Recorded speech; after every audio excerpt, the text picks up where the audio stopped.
All right. Well, good morning, everyone. Thank you so much for taking the time on the Saturday to be here. And we know there are many other things you could be doing with your precious free time.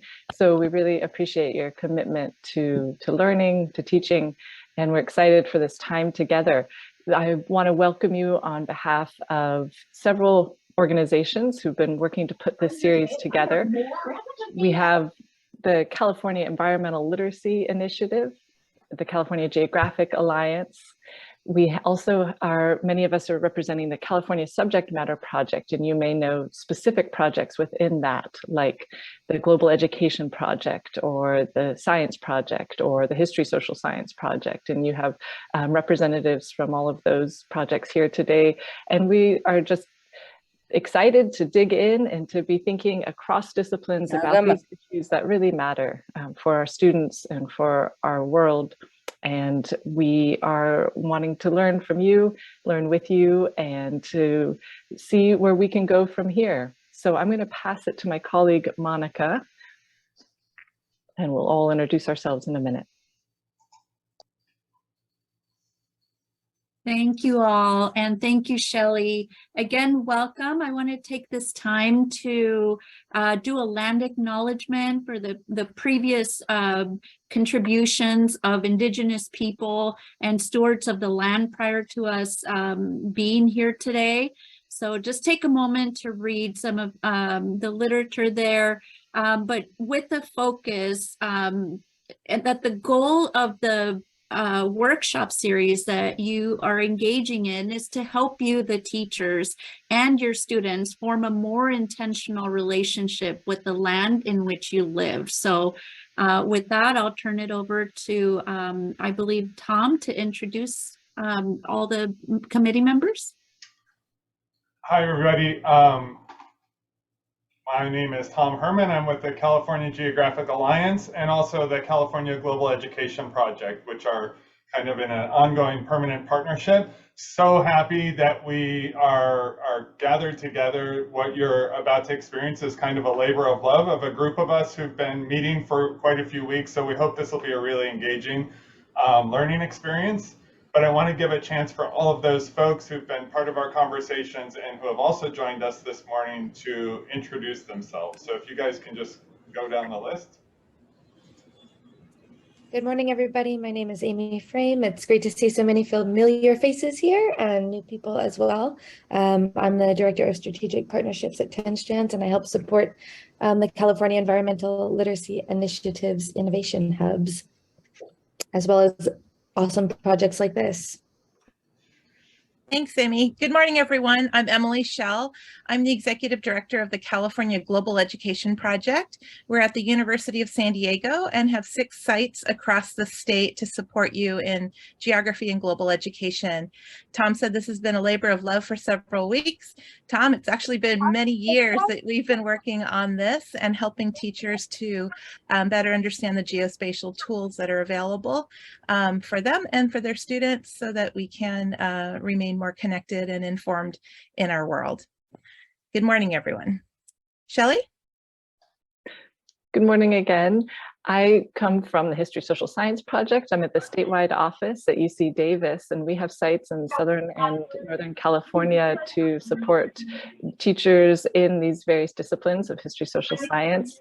And I've been delighted to be part for many years of the environmental literacy initiatives throughout the state. And I look forward to getting to know you.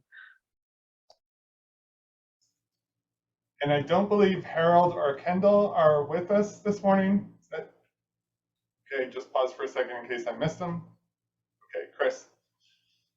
Thanks, Tom.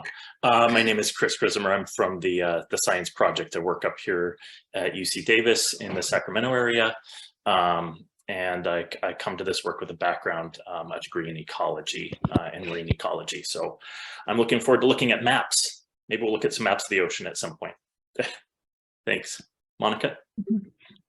Thank you, Chris. My name is Monica Maynard. I'm a facilitator with the UCI Science Project, and I want to give credit to Dr. Kelly Lee. She is our director, and Dr. Jennifer Cow, who is our associate director, who entrusted me to come and help today.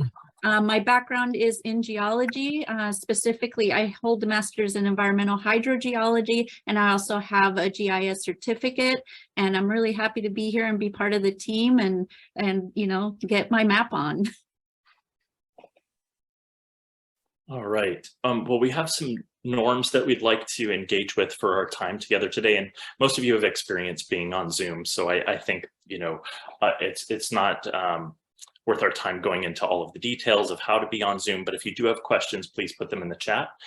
One of the things we would appreciate your doing, if you are able on the device that you are currently joining us from, is to rename yourself in Zoom. And what you should be able to hover over your Zoom window and see a button that says participants at the bottom. If you click on that, a window will come up and allow you to hover over your name and change your name in Zoom. And this is the convention we would like you to use. And you can see that I've already done this for myself. If you put your first name and initial of your last name of your surname, or 2 initials if you have more than 1 surname, the location that you're in, so you can see that I've put Davis as part of my username, and then your subject. So I've written that I'm in the science project. You can write science or multiple subjects or whatever you identify with as far as your subject area. So if you have trouble doing that, please do let us know in the chat, and I'll try to individually help you after we get going here a little bit further. But really, I just want to remind everybody that we are a community of learners, of people who are excited about engaging in this work. And so even though we're going to ask that you please keep your mic muted while you're in the main room, feel free to liberally use the chat. There are about 4 or 5 of us here who are just monitoring the chat to answer your questions and help call attention to your questions if Tom isn't able to see them. So use the chat, raise your hand if needed. And also, we're not going to be taking a break in this session, so take care of your own needs in that way, but try not to leave during breakout room time. All right, thank you.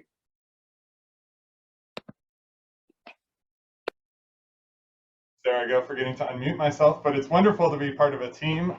So thanks to all of the committee members for their contributions. So I've heard the word map mentioned a couple times already, and we're going to jump right in with a kind of warm-up activity. Most of you will have noticed in my reminder emails, I put a link into a survey, a real quick survey, just as a way of introducing ourselves to each other, like changing your Zoom name. And so we're going to just kind of take a dip into that map. If you have not responded to the survey, we can get you the survey link, and there'll be time for you to respond. So ultimately, this should reflect us all, even though not everybody, I think, will have responded yet. So let me show you the map on my screen, and then I think Amy has. So just click cancel when it asks you to sign in. Frustrating, but just click cancel, it should show up. So of course, this is the moment where we go. If it doesn't do that, we will wonder. So I'm switched over my window to a map. You should be seeing a map of California, more or less right now, right? And you are seeing the results of the responses to the survey right here. So all these dots, these are us, these are you. Actually, I have to zoom out a little bit because I noticed we had a dot up here in Portland and one in eastern Colorado. So welcome from the non-California corners of our participant group. So this is just a way of us getting a sense of not only finding out where participants were coming from. It's exciting, the response we got, and to see people from throughout the state. Of course, we would like to see every corner of the state where there's people represented, but we'll keep working on that. But we also wanted to use this as a warm-up for just thinking spatially and thinking geographically by taking our group, which you see in the little, Brady Bunch blocks of Zoom that you're used to, and then taking that same information and putting it on a map, and just starting to think about how our group of professional learners exists in space, and to think about that. So you can explore this map on your own. I'm going to just show you kind of how it works. You'll see in the upper right-hand side this list of layers that are in the map. If you don't see that, you can toggle it on and off in the left-hand corner up here.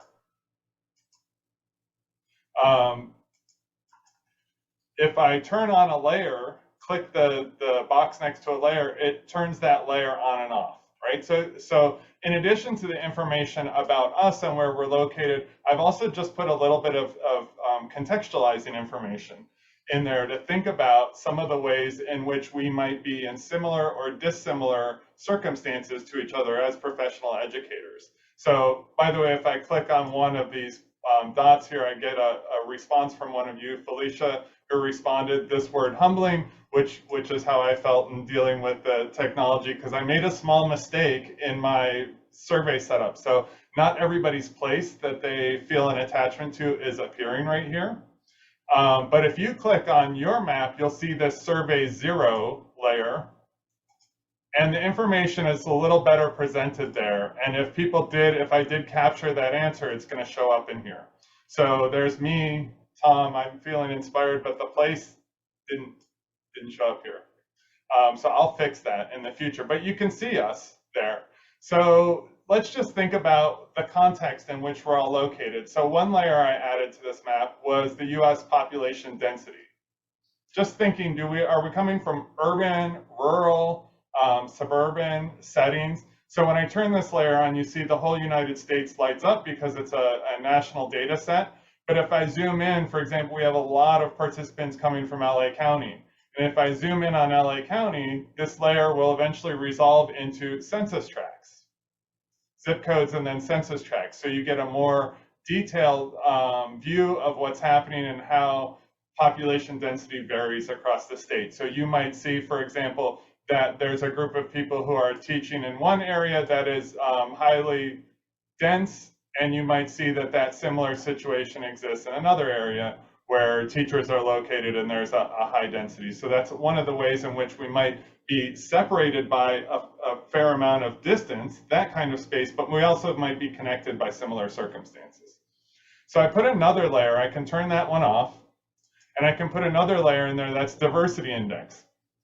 This is the likelihood that somebody in one of these census tracts or county or zip code, as it resolves at different scales, would find themselves living next to a person of a different race or ethnicity, right? So this is not a representation of a specific ethnic group, but of the mixing of racial and ethnic groups. So the darker it is, the more diversity, the more racial groups and interconnection of racial and ethnic groups there are. And in this map, you can click on, for example, if we're in the area of this one teacher who responded here, we can click on that census tract and get some more information, not only about the diversity, but about what's making up the diversity. So Hispanic majority, and you've got other groups represented. So I can turn that layer off and zoom out, and then one more layer I put in there is disadvantaged communities. You might be aware that there's a state law in California that requires special attention to disadvantaged communities. These are communities that are experiencing a disproportional burden of environmental consequences or negative consequences. And so we can find out, are we located in or near those kinds of areas that are disadvantaged communities, which the state in its programs is focusing environmental justice programs and investment in. Okay, so I'm going to give you a minute to just click around that map and look and think about this question, you know, which is what sticks out? What do you notice? What can you learn when looking at this map? And when you have an insight or a thought, put it in the chat. Amy's ahead of me on that.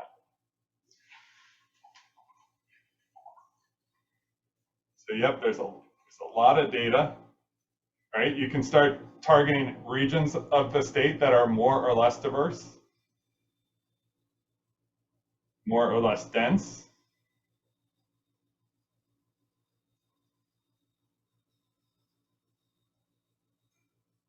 You cannot see those disadvantaged counties nationwide because that's a state policy that's established a criteria for those communities.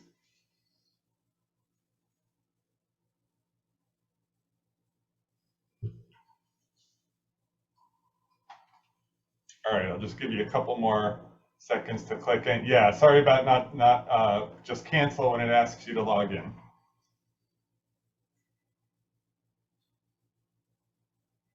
Yeah, so great. So one of the things you might start looking at is spatial relationships, right? Somebody mentioned that it's not that diverse in the Sierras. It's also not that dense, right? So there tends to be a connection between population density and population diversity, I think, throughout the state pretty consistently. Probably also some association between population density and disadvantaged areas, but not necessarily, right? A lot of those disadvantaged areas are in rural parts of the state. Right, so I like that Kim is looking at what's next to her, right? That draw to see, but where am I in this map and what information's around me? And that's one of the reasons we wanted to have those dots on there. Now, if you're a person who responded to the survey just in the last hour and a half, your dot has not migrated onto the map yet, but I will get it there. Okay, so great. So that was just a little bit of a warm-up activity. And a way to get you thinking, if I can bring you back to the slide from the map, it's the danger of showing you a map. This question that we're going to be kind of reflecting on, it's not so much our guiding question as a grounding question. And so Dr. Lee from UCI Science Project gave us that term of grounding question. But thinking about how space connects us.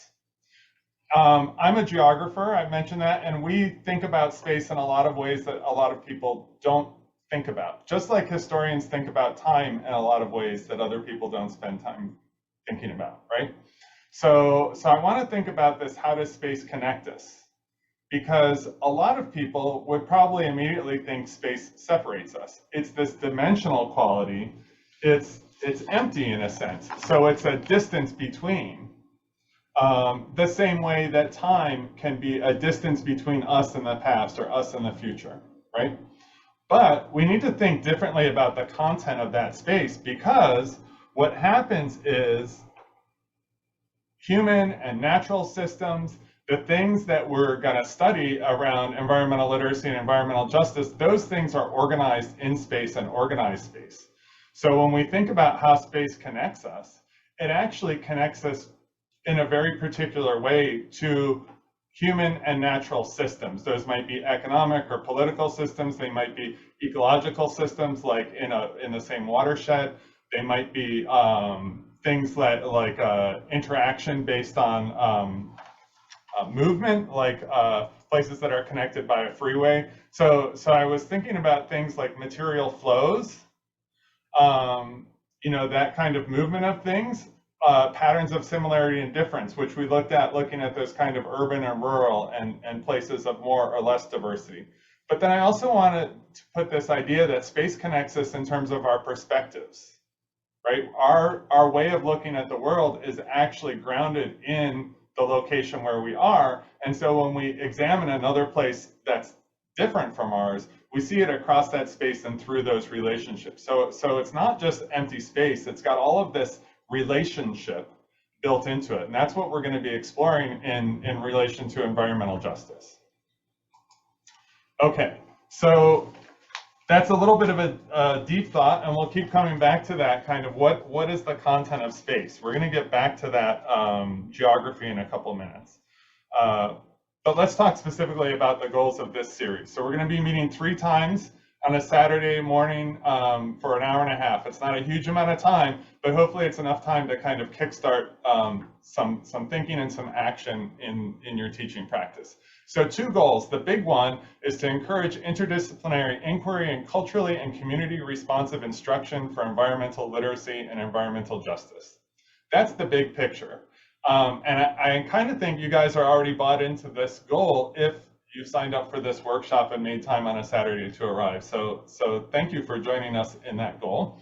The second goal is kind of an operational goal to get to that first one, which is to increase the use of geospatial tools and geographical perspectives by teachers and students to engage with the environment from where they are.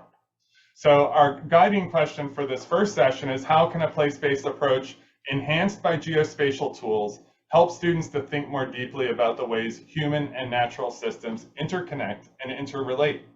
So we're doing some framing and thinking and kind of getting into the topic today.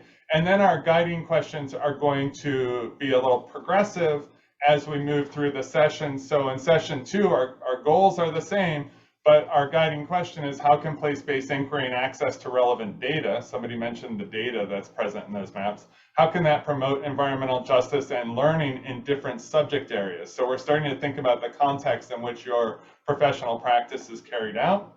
And then in session 3, we'll kind of continue to think about what resources and supports are available to bring those geospatial tools and teaching and learning environments, geospatial tools into your teaching and learning environments.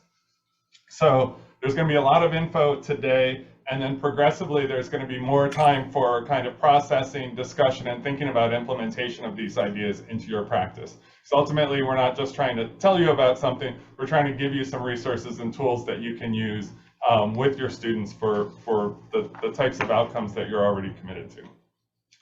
Okay, so one of our big pushes and one of our early commitments was towards an interdisciplinary approach.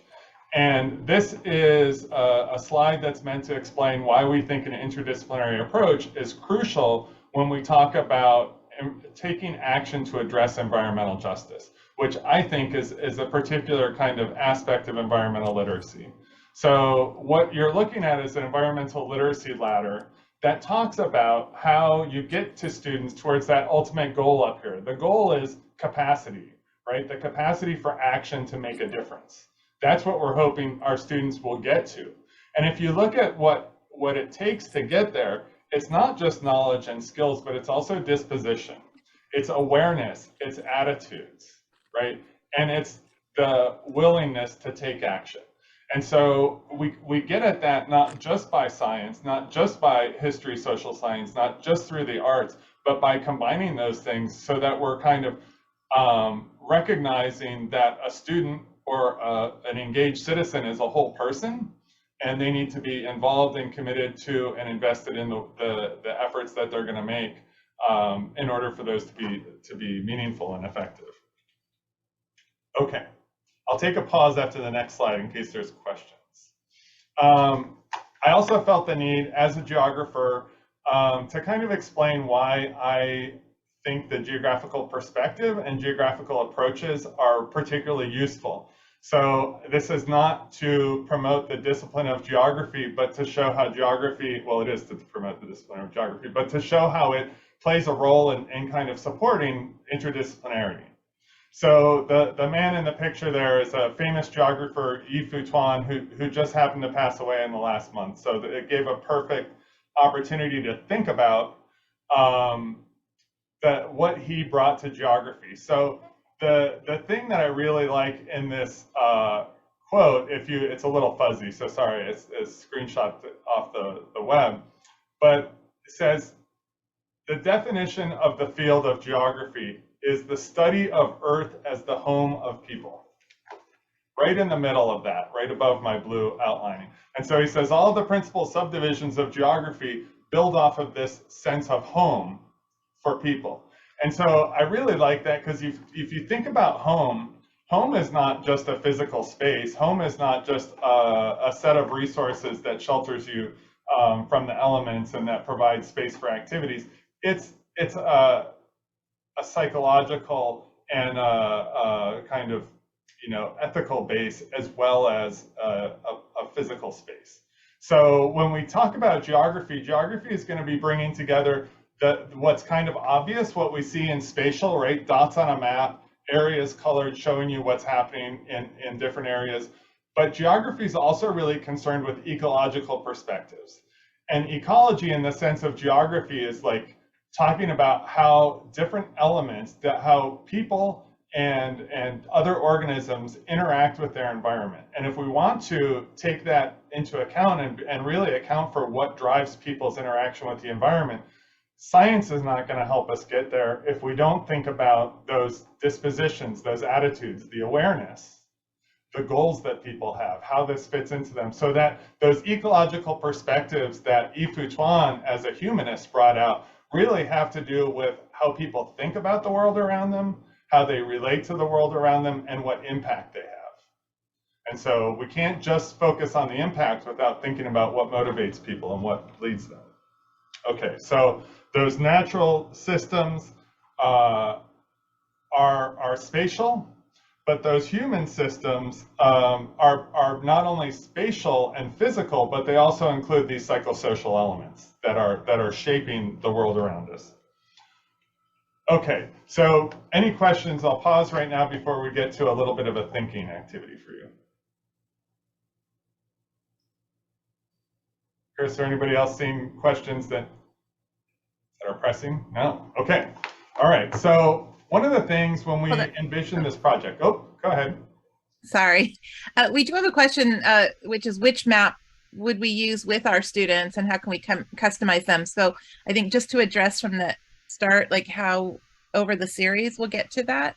Yes, any map that I'm sharing with you is a public map and you can share it with your students. Obviously, the customizing part of getting their information, that's a different step. And we might not get to that nuts and bolts, but we'll talk about how you can get the resources to support that, and I'm happy to help you.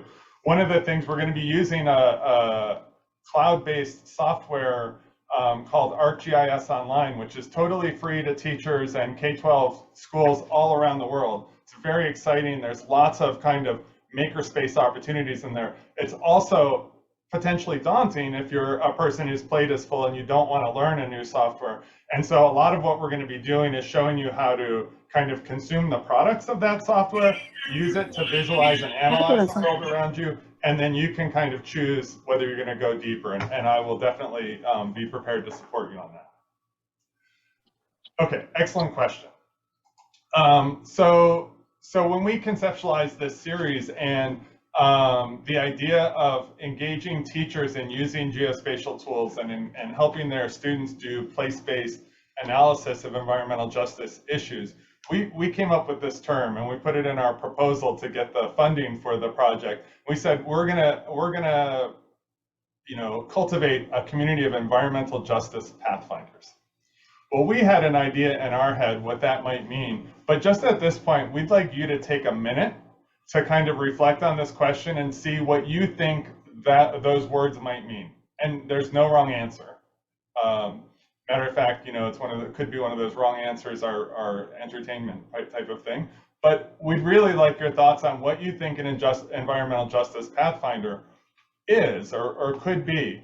And we've set up a little mechanism so that we can see what other people's thoughts are. So Monica, do you want to explain quickly how Slido works?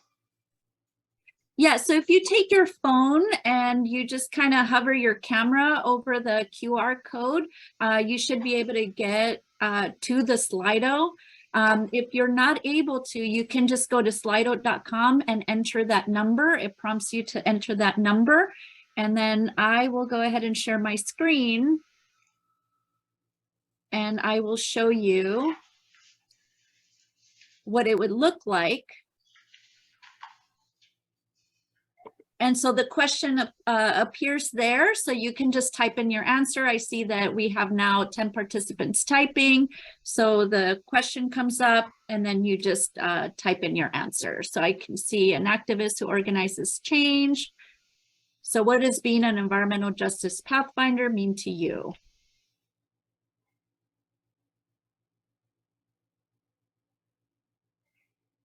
We'll just give you about a minute to type in. See, we have over 25 participants typing.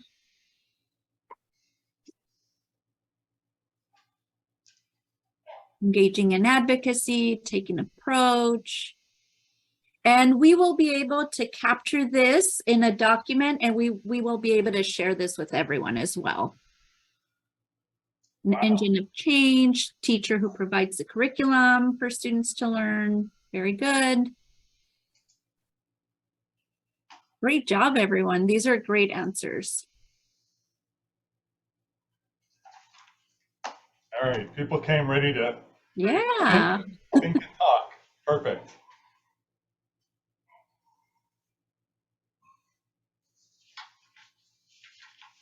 Very good.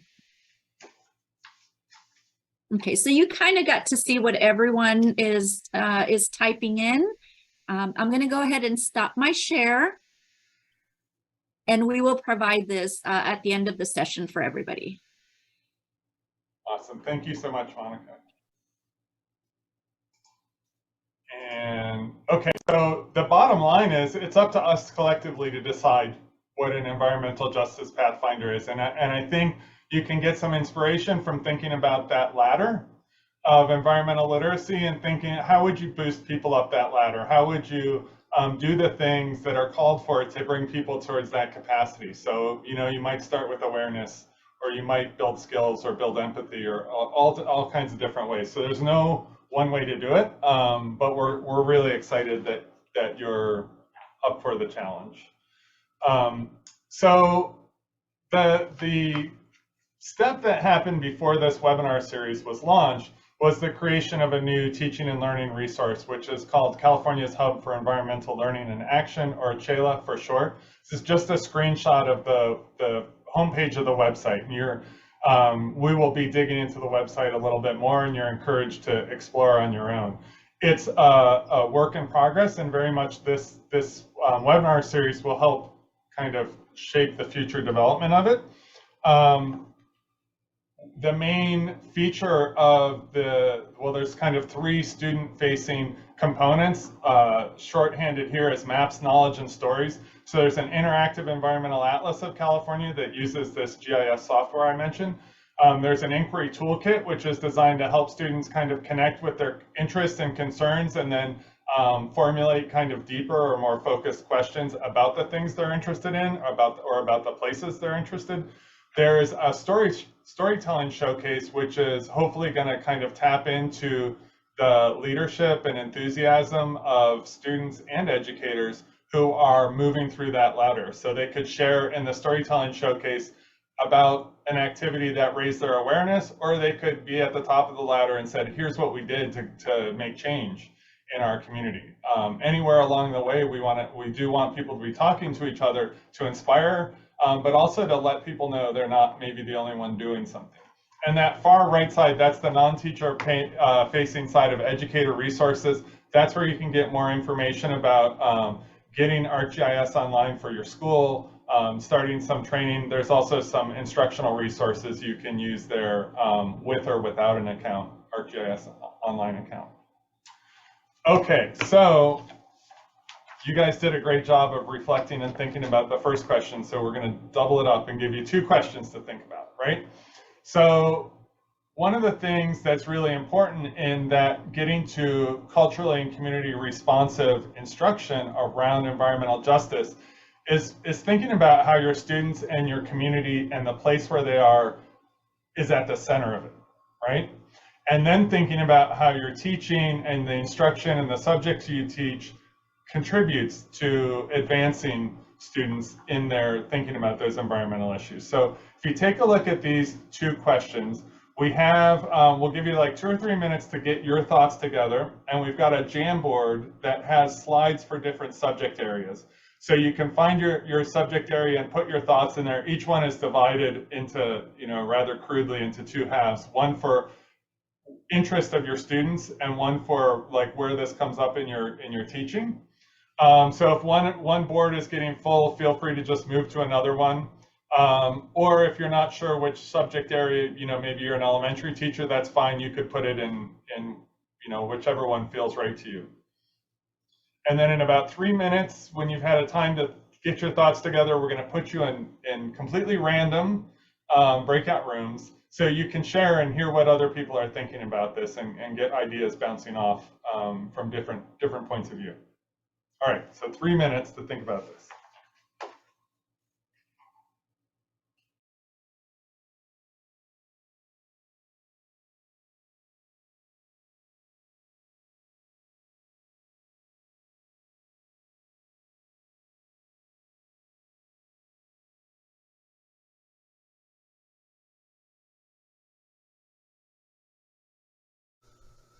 We're all back now, I think. Yep, everybody should be back, Tom. Okay, awesome. Well, thank you for continuing to think and to put your ideas in, you know, kind of out on the table so that we can work with them through the course of the next 2 sessions. We will be capturing, sharing the Jamboard comments. That's why we wanted everybody to put something on the Jamboard so that we kind of have some information that can be shared. But it's also really important for that conversation to happen. So we hope that that was good and meaningful conversation.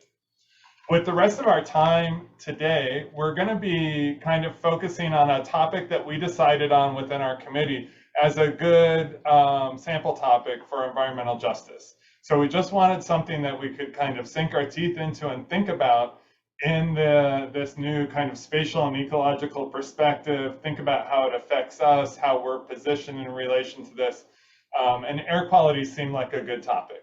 It's a really kind of clear example of an intersection between human and natural systems, right? The circulation of air, the weather, winds, dust, particulate matter that's naturally in the air, that's all part of natural systems, but we're also particularly concerned about human impacts on air quality, things like emissions from vehicles and power plants, the particulate matter that goes up in the air from farming and other activities like that. So we're going to be digging into this sample topic in this session, and then we're going to get back to it next session, not because we think air quality is the thing that your students are all interested in. You're going to go teach about air quality. You might, but just to kind of think through the ways in which we could use geographic perspectives and connect an interdisciplinary approach to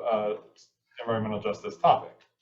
So we've got another map to explore that is, it's not going to be our ultimate map for thinking about air quality as an environmental justice topic, but it's a starting point. Okay, and it's the title of the map is Air Quality and Fire Locations. I'm going to click on this link, and I think Amy's got the link to drop into the chat. So you'll be able to explore this map on your own. But so first, just follow with me for a guided tour. So if those of you who aren't familiar with an ArcGIS environment will get the sense of how to navigate around this map. So when it opens up, it's going to have this panel on the side with some information that you can close by clicking on this little eye. You can leave it there. It just gets it out of the way so that it's not visually taking up some of your screen and distracting. Then this looks a lot like the interface for the— I think we lost Tom. Tom, yes. Tom, if you maybe turned off your video? Oh, I did not. Tom? Oh, okay. We lost your audio for a moment there, Tom. I thought it was just me. I thought my headphones had cut out, but okay. We all lost you. Okay, am I back? You are back. You are back. Maybe start over. I think that might be a place-based error problem for me, so apologies for that. I got a little unstable internet. Okay, so let me just go back and click the link again, because I just wanted to give you a little guided tour to what this map looks like. Then you'll have some time to explore, but I want to make sure you know how to interact with the map and see what's there. Okay, so when I click on the map, it takes a minute to load. And when I load, I get this side panel with information about the publication date. And I can just get that out of the way by clicking on this eye, just to get some more screen room and get that distraction out of the way. Okay, just looking over at the window to make sure I'm still there. So up here, there's buttons here where you can get a legend, layers, change the base maps, and do other things. I'm just going to focus on the legend and the layers right now. So one layer is turned on right now, and it's California fire perimeters historically, but specifically prescribed burns. It just is the one I left on so that something would display relatively quickly. If I click on the layers button, I can see that there's a number of other layers in this map. So we're going to explore the layers just like the other one where I had population density and diversity and disadvantaged areas. We're going to take a look at what kind of information is available in this map. And it's a ton of information, so there's going to be a lot to explore. So when I first started making this website, it was last summer, and everybody was very interested in fires and what was happening with fires. So this was the impetus to designing this map initially. And one of the layers that's imported here is actually showing from California Office of Emergency Services current data on active wildfires. So this is like a window out onto the state. Where are fires burning right now? And if you click on one of these fires with the little flame symbol, that's an active fire. And you can get, information about that fire, like its acreage is 28,000, almost 29,000 acres. In this case, this fire is 80% contained, and it started on August 5th, right? So you get this information about fires. You can probably think pretty quickly why wildfires are a relevant topic for thinking about air quality, right? So how does the smoke and the bad air from a fire get distributed around the state, right? If you're not in the immediate fire zone, how does this become a problem? It's weather, it's wind that circulates this. So I've got a number of layers in here that will help you get information about that. So for example, this one is weather and wind station data. These are all the places that you can log online and get a little up-to-date weather alert from. But in this case, it's putting it on a map. All of those arrows are pointing in the direction that the wind's blowing. And if you notice, some arrows, well, they're all fairly small now, but if you see an arrow that's bigger than another arrow, like here in the middle, that's stronger wind. A smaller arrow for gentler wind, a bigger arrow for stronger wind. And if you click on the arrow, you can actually see at that weather station, it's currently 98.6 degrees, 11% humidity, and the wind direction is 300 degrees and a speed of 35 kilometers an hour. So you're getting real-time information about the weather and wind conditions. So now you can start to think about how those the emissions from the fires are going to be kind of moving and circulating around. There's another separate layer, which is all offshore. Chris, you were right. We would eventually talk about ocean ecology because, you know, where does all the fresh air in California come from? It comes from off of the ocean. And so when these arrows are pushing towards mainland, we know it's helping to bring fresh, clean air off of the ocean. But it's also taking all of the emissions from the cities and it's pushing it towards the mountains, towards other barriers that help prevent that that pollution from getting away, right? So now I'm starting to show you a little bit about one particular cause of air quality concerns and thinking about the mechanism by which air moves around, by which air circulates, a natural system, right? Fires can be both a natural system. Nature has fires without people instigating them, but of course, human systems also cause ignition of fires. So both are involved there. So I'm going to turn all those off and I'm going to turn on one more layer to just show you another source of information. This Tom, is, yes. Do you mind real quickly before you go away from the wind altogether? There was a question in the chat, if you can see that, why so few wind data points? And also, Shelley, if I could jump in, Tom, before that was a question, is this all fires or CAL FIRE fires? And we can see that these are active fires tracked by Cal OES, but I think that plus the why so few wind data points might be a good time to talk about the source of the data on the maps that we're looking at. Right, so all of these are I am drawing from authoritative data sources, mostly public agency managed data, which is public access. So it's often hard to get access to that data in a usable format. Weather data is something that's been made available through things like weather apps that people have on their phone.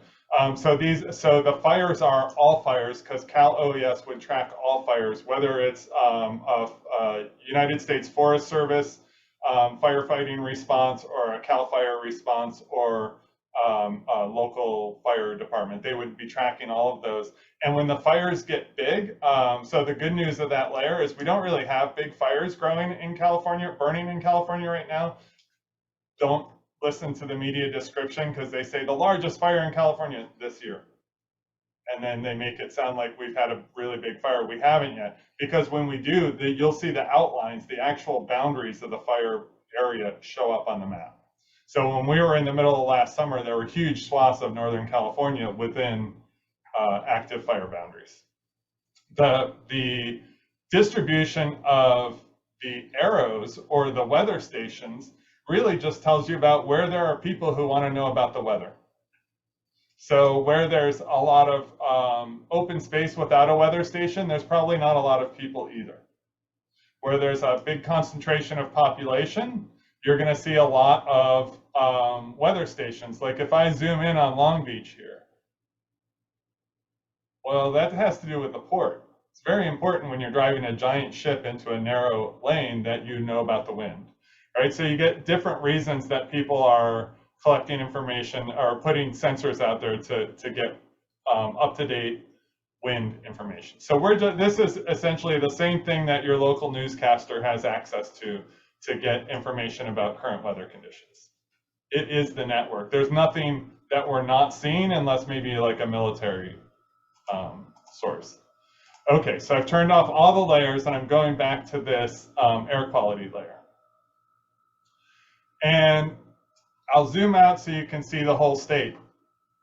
And you can see a lot of green dots. The gray dots are stations that are not reporting data right now. ND means no data. Green are those that have good. I'll make the legend available here. Green, so it's kind of your common color coding for risk awareness.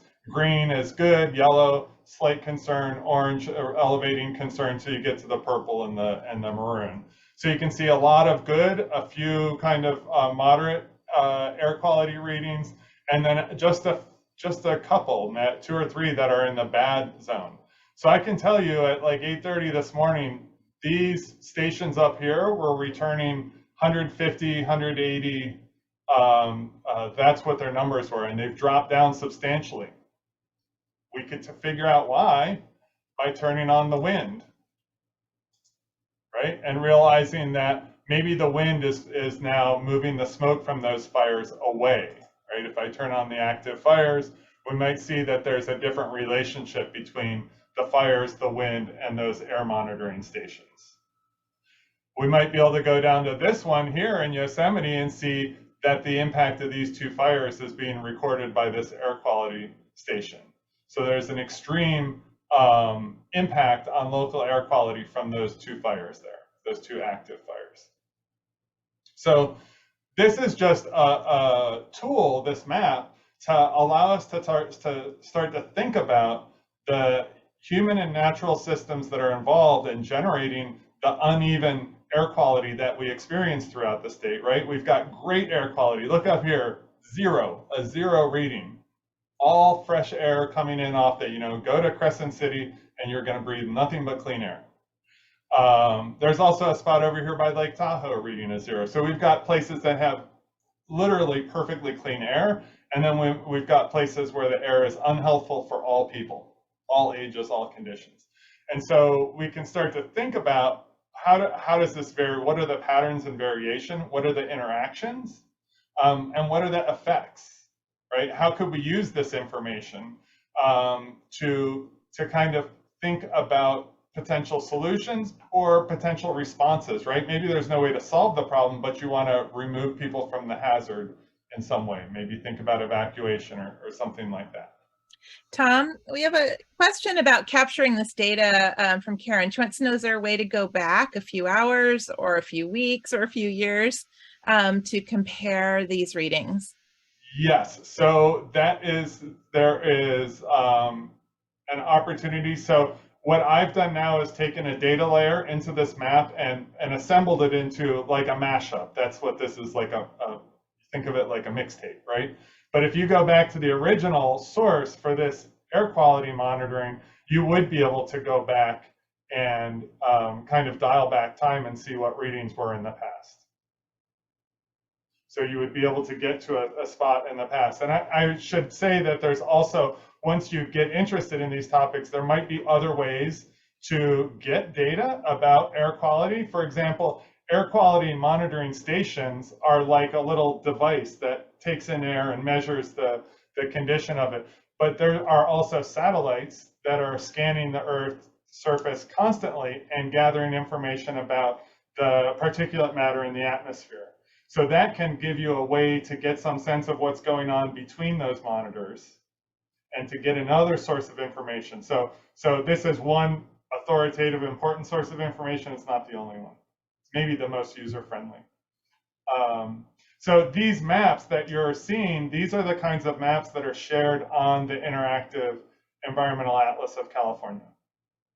So the great part about it is all this data, all this information that's in there. But if I just sent you to the link without this little guided tour, how much information would you get out of it? How much would you be able to kind of get into and decipher what's going on and get the insight that's available on this map? So that's why we think this professional learning session is important, to give teachers the opportunity to experience this environment, think about it, for us to make adjustments to the way in which we provide these maps.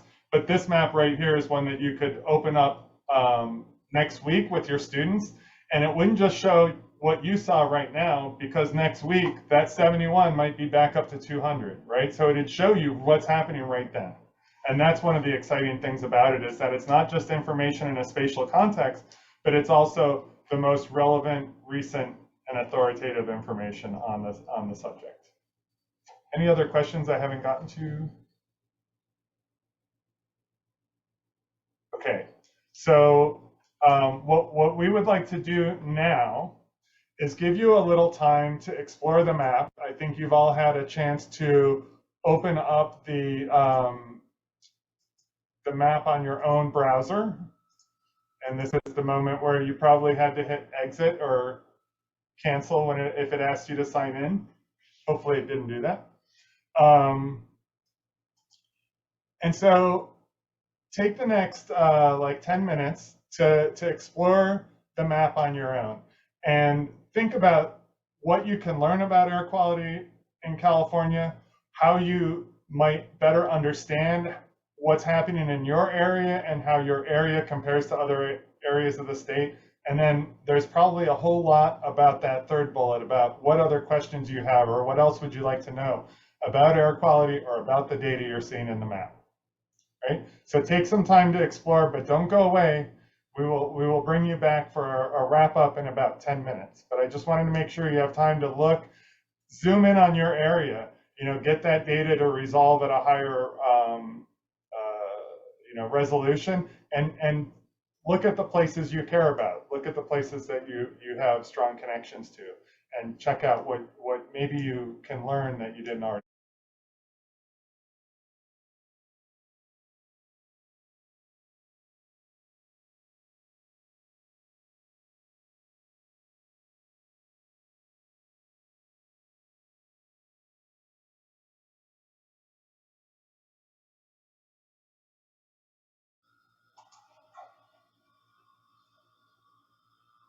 So Carrie realized that if you spend a lot of money to live close to the beach, not only do you get good access to a recreational resource, but you get a steady flow of good, clean air.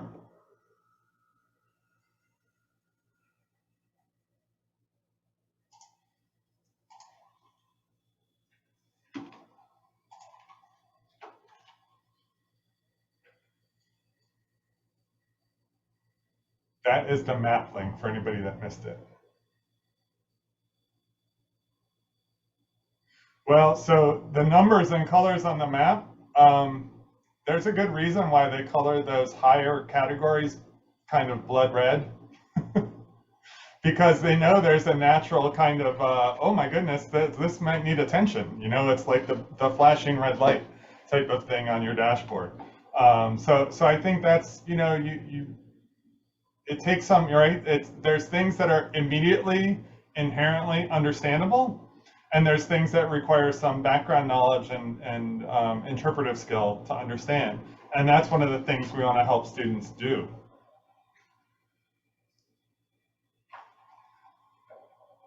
I'm always half kidding, Sam.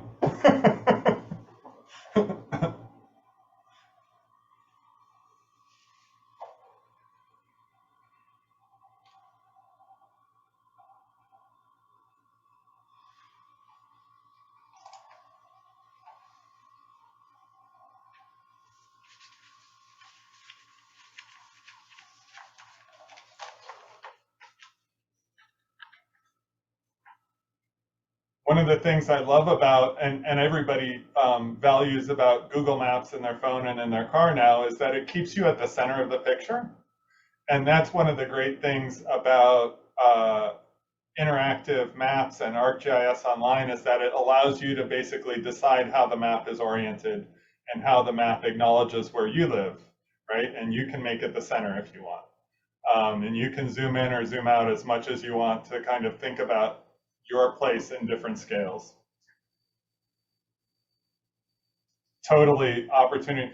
So that's what I was getting to. I'm saying the participatory science, because once you start getting zoomed in on your area and really wanting to analyze your part of the world, you're always going to find there's not as much information as you want.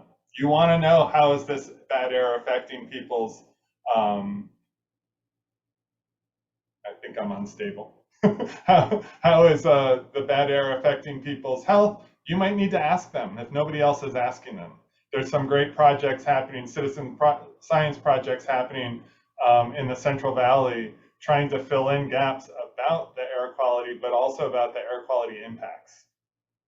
Because maybe nobody else cares to ask the questions about your place and your community, and so you need to ask them, and you need to generate the information. Yeah, and there's a great example of that, Tom, in Brawley in the Imperial Valley, with a community-based organization in Brawley High School, where students went out and they did collect the data, and they did start an app to report some of that information. And so it can start with the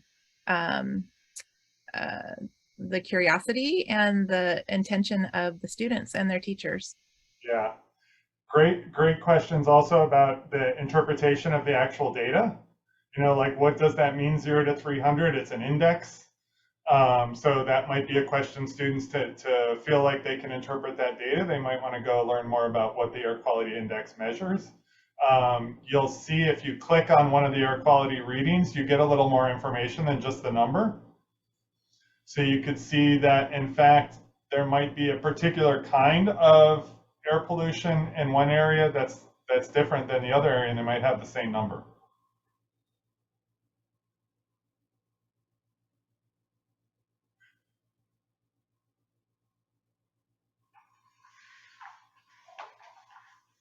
The EPA also has a very cool school air quality monitoring program where schools sign up and become a dot on this map and measure the air quality, and then they raise a flag at the school to indicate what the air quality is, to help make that information available to the kids and the families and the staff of the school, so that they might start to make associations to realize, oh, the days that I'm not feeling great are days that they're putting the orange or red flag up.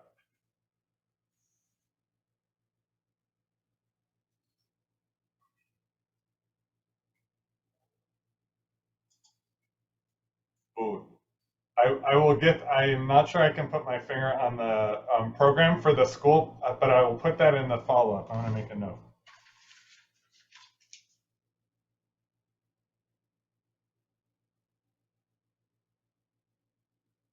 Okay, about 1 more minute to, unlimited time to explore the map. That link is not going to expire. You can go back to that map, challenge your friends and family to explain the patterns. Feel free to explore, but for purposes of our workshop, I want to make sure to respect everybody's time.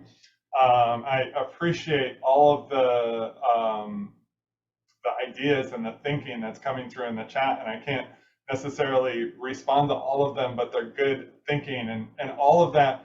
One of the things that I think a geographer frequently says is a map is not necessarily going to answer your questions, but it's going to tell you what the right questions are. And you guys are coming up with some really smart questions just based off of an initial kind of review of this map. Laura has her hand up.